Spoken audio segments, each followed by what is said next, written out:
Hello everyone, welcome back, and I am here to start off a new commentary with Sonic Heroes. And considering that I did Sonic Adventure 1 and Sonic Adventure 2, it only seems fitting for me to, well, bookend it with Sonic Heroes. Don't ask me to do Shadow, I'm not doing that. So, a few things. One, the reason why the quality of this video is pretty terrible, where everything is super bright, is because I'm using a very terrible upscaler. More on that later. But now, we're going to start with Team Sonic. Sonic speed! Okay! Alright!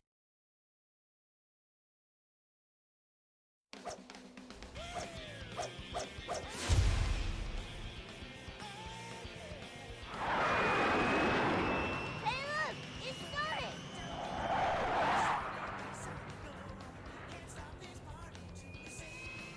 Yo, Tails! Long time no see!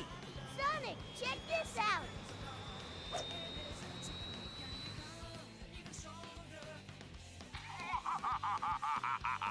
Guess what, Sonic Heroes? I finally developed the ultimate weapon. In 3 days, I'll conquer the world. Think you can stop me?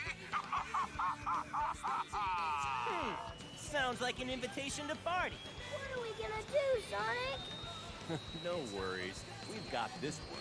Ha! Think I'd miss this? Time to crack that Eggman wide open! Yeah, let's party!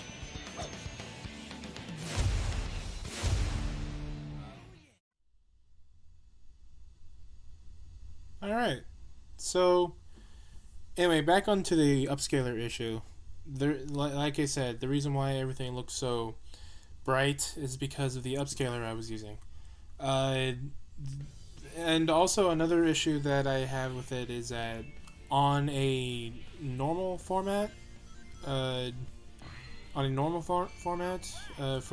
setting on the television, the display was slightly to the left. And well, it's kind of distracting.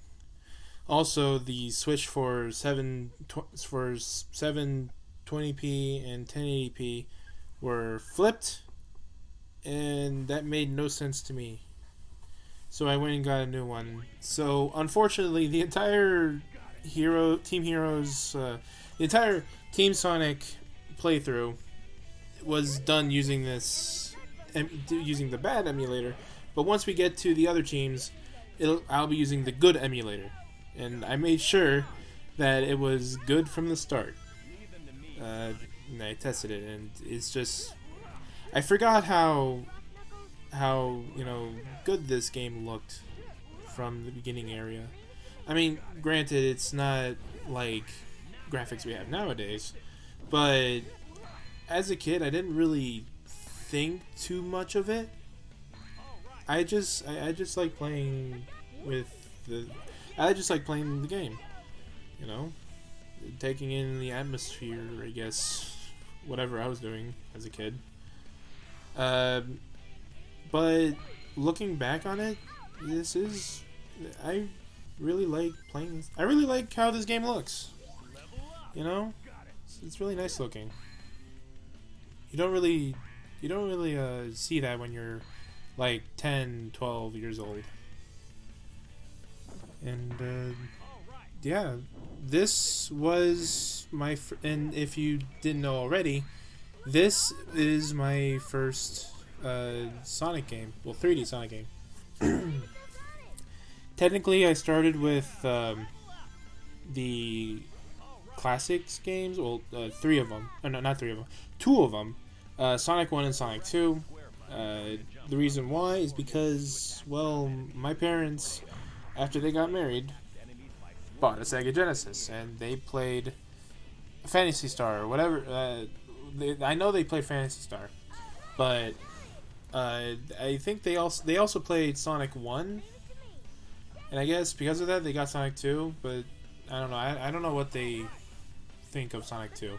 I just know that when my parents bought the game Sonic 1, all they ever did, or at least what my dad did, was just play through Green Hill over and over and over. So he only knows that level. But I started playing it, and pulling off my best Indiana Jones impression, I went digging through the garage and found it. Plugged it in, because at the time I had an N64 as well. My parents bought it for me and my sister, because, you know, video games. And I knew how a cartridge-based system worked, and the rest is history. I also had some other games, like I had like VR Troopers, which is like a pretty bad 2D fighter that can be easily broken if you use like one of the character's specials. But other than that, the Sonic 1, Sonic 2 all the way. And then when I saw the commercial for Sonic Heroes, you know, the one where they were like a guy from the military was like heading into a room, says, "Hey, we need you," and it's just like a room of old men superheroes. I remember that. I think that was the moment that I said, I want this game.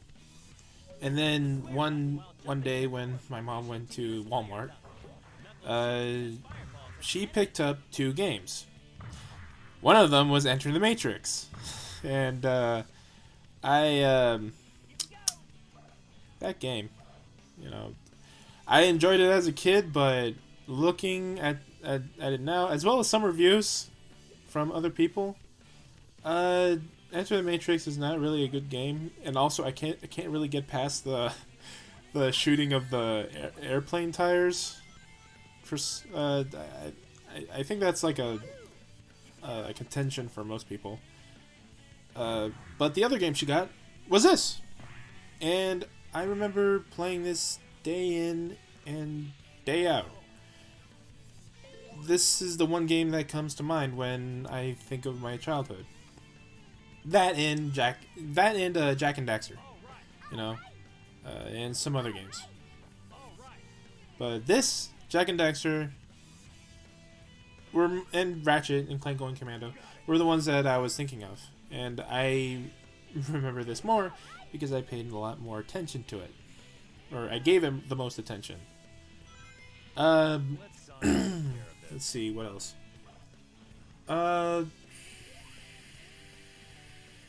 I had something of mine to talk about, but then it just escaped my head.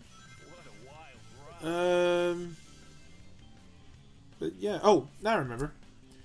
Unlike a lot of other people that probably grew up with Sonic Adventure 1 and Sonic Adventure 2, I might have already explained this in those playthroughs, but I never grew up with Sonic Adventure 1 and 2. In fact, from the Sonic games that I had when I was a kid, all I had was Sonic 1 and Sonic 2, and then Heroes. And so there was this like big gap of Sonic games that I never got to play. One of them was, oddly enough, one of them is unfortunately Sonic 3 and Knuckles, Sonic Adventure 1, Sonic Adventure 2, and the various other spin-offs that are dubious at best. But yeah, that was Seaside Hill. And I talked through the entire thing. I must be amazing at this. Well, I definitely sound better, since all I was doing in previous commentaries was complain. And be a general downer. And yeah. But let's stop talking about my experiences with this game, and talk about the fact, and quickly talk about the fact that this game was made with classic sensibilities in mind, like in terms of design, the way you go through the levels, and all that. This is basically an entirely 3D classic Sonic game, if you want to think of it that way. And is really different compared to Sonic Adventure 1 and Sonic Adventure 2 that had these like grand and, dare I say, epic stories. This one is not so grand at all. Really, it's just 4 teams going after Eggman and then some. Anyway, back to me. Let's see, where was I? I was talking about... oh yeah, the big gap between Sonic games I've played.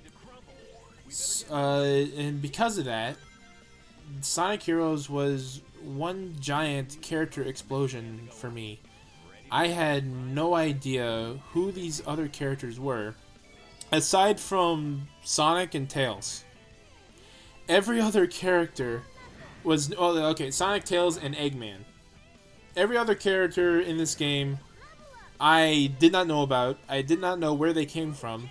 I just thought they were all created for this one game. As a kid. But yeah. I was taken aback by how many characters there were. Like, I didn't know there were this many at this point in time. This was before, like, Silver, Blaze, those characters. This was, you know, and a lot... I need to get my mind straight. So, there were a lot of characters put into this game, and I actually started liking them a lot. All of them, actually. Maybe let's see. I think I know I liked Team Sonic for sure. Then there was Team Dark. Actually, as far as I know, thinking back, I was pretty indifferent to some of them. Actually, I remember I really liked the Chaotix just because of the intro. I thought that it was funny. They were funny characters as a kid. And then they're going back to Team Dark. That was my introduction to Shadow, Rouge, and Omega. I didn't think of anything else other than Omega looked cool. And that was it. And Team Rose? Again, indifferent. I was, as far as, that's pretty surprising now that I think about it. I was pretty indifferent to all these characters.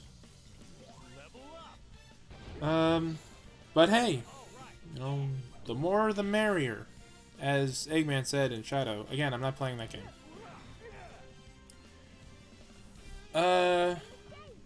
But yeah.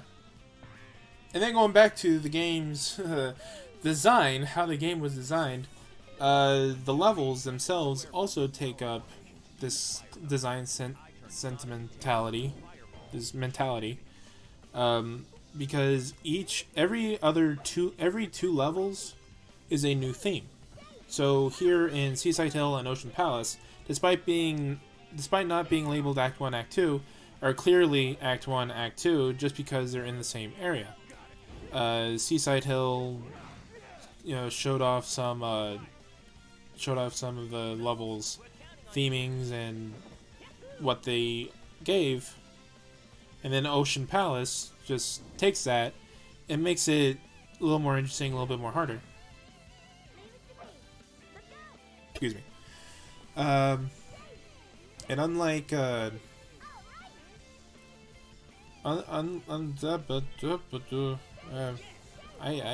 brain goes dead sometimes.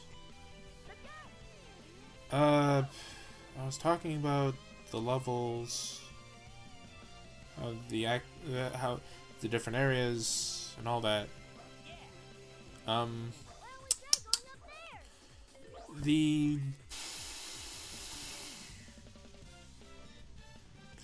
Dang it, my mind blanked. I hate it when this happens. Oh well.